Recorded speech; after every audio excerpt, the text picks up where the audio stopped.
Trending this afternoon, the astronauts aboard Artemis 2 are set to splash down on Earth tomorrow.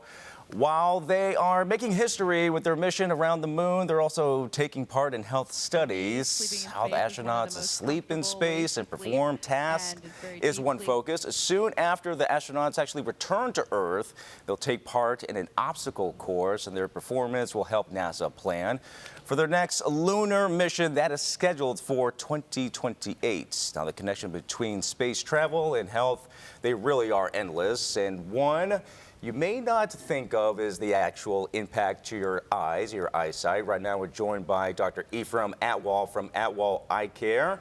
Doctor, thanks for coming on in. Thanks for having me. Where would you like to start first in terms of, obviously, this mission? Sure. And how it could impact the astronauts and what we can learn from all this? Yeah, so as an ophthalmologist, I think visually it's super interesting how space can affect the eyes and affect your vision. There's been a lot of speculation as to what exactly is happening. One of the astronauts, Reid Wiseman, actually made a comment recently saying that his near vision was a little bit underperforming as he was used to, especially on Earth. And when he was in space, he wasn't able to read as much, even with the help of his reading glasses. And I think there's a couple of reasons that could be the case. One of the things that you've been hearing kind of tossed around was the thought that there might be some induced space syndrome. It's called space flight associated neuroocular syndrome, SANS. And so what happens with this syndrome is, we don't have gravity in space, and so blood can kind of go anywhere it wants to. Normally it's in our legs, and it likes to kind of go into the head, and it can cause some swelling inside the skull and around the brain and around the soft, sensitive tissues around the eyes. And so when that happens, it can actually make your eyes shorter. And by optically making it shorter, it can actually change the prescription of your eye. Unfortunately, that process takes anywhere from 30 to 60 days. Early signs are in a couple weeks, but the Artemis 2 mission, unfortunately, isn't long enough to meet that requirement for the time for the blood to kind of get to that situation. I think what happened with astronaut Weissman was something called presbyopia, which is just a natural aging process of the eye that requires you to use reading glasses. In addition, I think that his eyes were probably dry. A space flight is going to be more like an airplane. You've been in a long flight before where your eyes dry out, and so that cabin environment was probably really dry, and it was affecting his vision. So I think, it's fun to consider the fact that it could be some pretty exotic thing, but in medicine they tell you, when you hear horse steps, think horses, not zebras, right? So this is probably a situation that could be relatively explained easily by dryness and just natural changes that occur to the eyes. Of course, we are all awaiting that splashdown tomorrow outside California, so off the coast there of San Diego. Yep.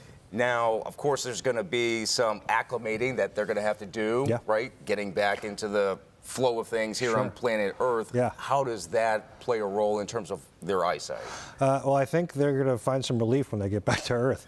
Unlike some of the manned missions where they're at the International Space Station, where they're there for prolonged periods of time, and the SANS condition can really manifest itself.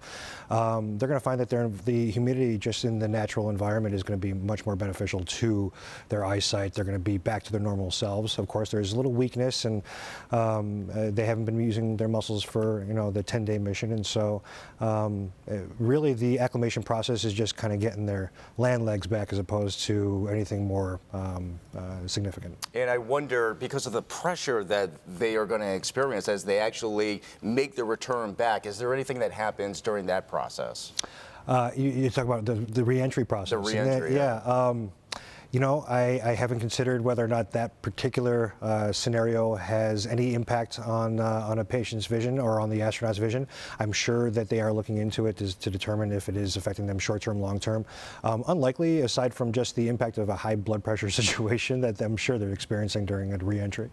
Is there any message to just average people, right, in terms of what we can learn from all this and how to take better care of our eye health? Yeah, I think, the astronauts are they're using a lot of screens in space, and they're inputting a lot of data.